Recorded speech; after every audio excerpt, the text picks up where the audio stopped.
Comey, Trump went and devastated Chuck Schumer with something massive.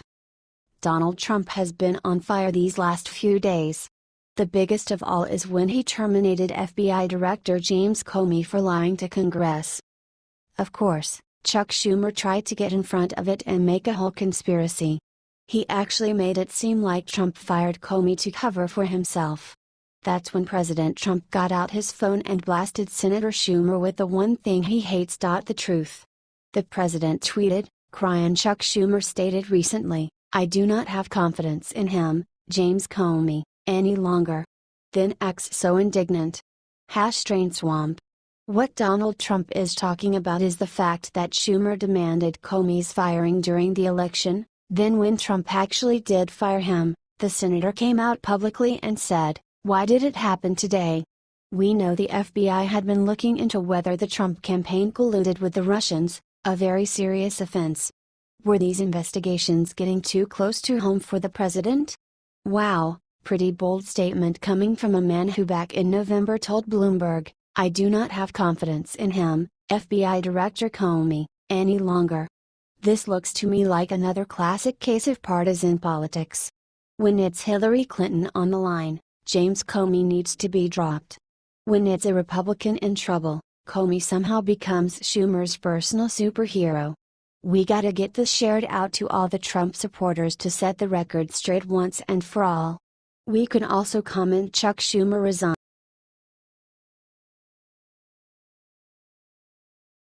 Instant karma. Rhino Lindsey Graham received the worst news of his life. Senator Lindsey Graham can't seem to calm down after President Donald Trump beat him in the presidential campaign. Unfortunately for him, the main thing he is finishing is making himself look like a traitor. While taking an interest in the affirmation hearing for future Supreme Court Justice Neil Gorsuch, Graham attempted to hit Trump with an abominable danger. It didn't take cake for this to cause issues down the road for him. Now, about what's going on in the country with President Trump. Whether you like him or you do not, he is the president, but you have said several times that he is not above the law as president. Is that correct? Graham asked of Gorsuch. "Yes, Senator," Gorsuch replied. "You told Senator Leahy if there is a law passed that a Muslim could not serve in the military, you believe based on current law that would be an illegal act," Graham continued. "Yes, Senator, I see that having all sorts of constitutional problems under current law," the judge responded. That's when things got nasty. "So if we have laws on the book that prevent waterboarding, do you agree with me that the Detainee Treatment Act prevents waterboarding?" Graham asked. "Yes, Senator, that's my recollection of it," Gorsuch said. Then came the threat. "In case President Trump is watching, which he may very well be, one, you did a good job picking Judge Gorsuch," the senator said. "Number two, here is the bad part, if you start waterboarding people, you may get impeached." Is that a fair summary? Gorsuch, however, was not having any of it. "Senator, the impeachment power belongs to this body," he fired back. Undeterred, Graham tried to force Gorsuch to agree to impeach Trump. "Okay, that's even better. Would it be subject to prosecution?" he asked. "Senator, I'm not going to speculate," Gorsuch wisely answered.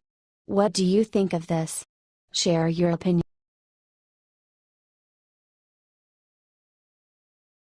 Trump finally released the one thing that will destroy Hillary Clinton.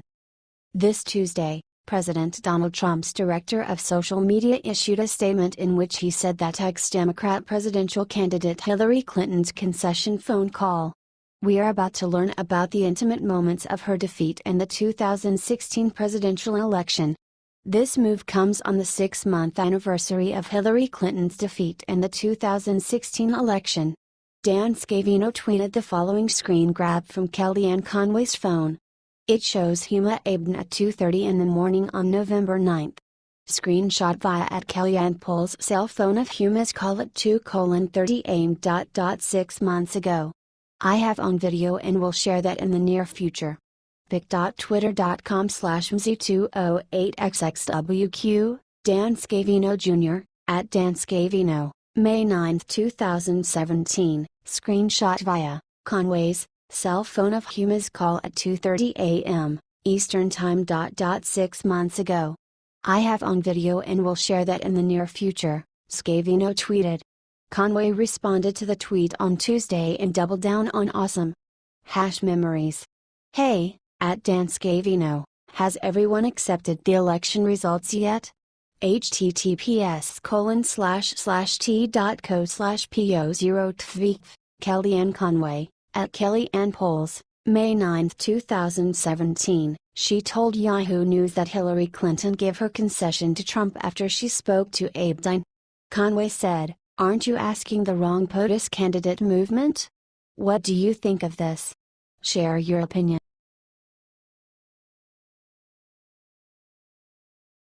Boycott.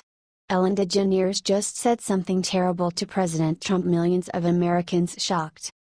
Liberal host Ellen DeGeneres said something that is not so smart during an interview she had with Matt Lauer from NBC. She talked about a lot of things. One of those things were her sexual orientation and pranking skills, and also President Donald Trump. Although the other things she said made fair sense, her talking about Trump went sideways after Ellen confessed she would never invite Trump on her show because he's against everything that I stand for.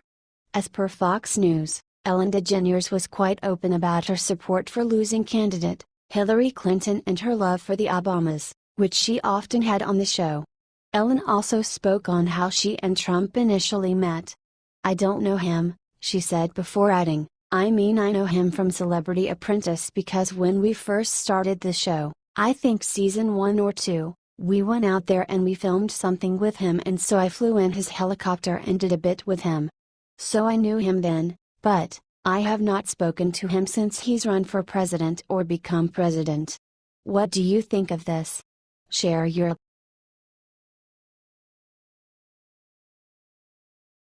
Chelsea Clinton and her husband just made a side announcement. Wow. The corrupt House of Clinton has been shutting down rather than waiting until Washington, D.C.'s new sheriff, Donald Trump, has an opportunity to take a wrecking ball to it. Yesterday we learned that Mark Mrczynski, Chelsea Clinton's husband, shut down his Eagle Vale Partners hedge fund following Hillary Clinton's loss in the presidential election to Donald Trump. Mrczynski founded the hedge fund in 2011 with the backing Goldman Sachs CEO Lloyd Blankfein.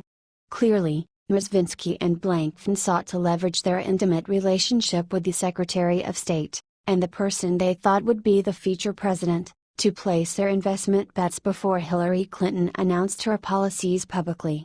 High-risk, high-reward investments, such as those hedge funds make, are exponentially more profitable when the risk has been eliminated or at least mitigated through insider knowledge. This comes less than a month after the Washington Times reported that the Clinton Global Initiative has terminated 22 employees and will soon become another casualty of the 2016 election season. CGI, which opened in 2005, will officially close April 15, 2017. Paperwork filed with the New York Department of Labor January 12 confirmed the discontinuation, along with the termination of 22 employees. The Clinton Global Initiative served as Bill and Hillary's personal piggy bank for laundering monetary payments from foreign governments and corrupted business persons seeking influence from the former Secretary of State. There's still the troubling exploitation of the Haitian people by the Clintons and their criminally motivated partners that need to be addressed, but Jeff Sessions has only sworn in as Attorney General an hour ago, so let's give him a few days to see how this plays out. Candidate Trump promised to drain the swamp, but it appears to be draining itself. The only question still remaining as far as the Clintons are concerned is whether the new Attorney General will allow indictments to be filed against them and their cronies. What do you think about this? Do not hesitate and write your thoughts in the comments section below. Share the truth, be patriots. Thank you for reading.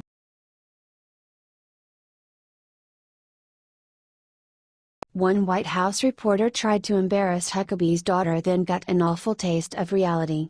Video. After Sean Spicer took the day off, Sarah Huckabee Sanders took his place to attend the daily press briefing. This is not the first time Sanders replaced Spicer, but today she proved why President Trump has a lot of trust in her.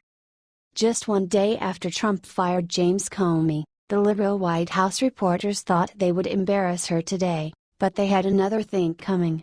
After this reporter tried to embarrass her by listing everything the Democrats are saying about Trump firing Comey.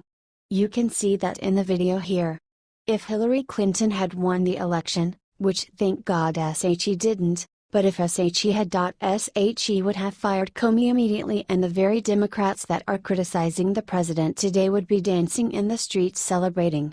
So it's just, I think, the purest form of hypocrisy.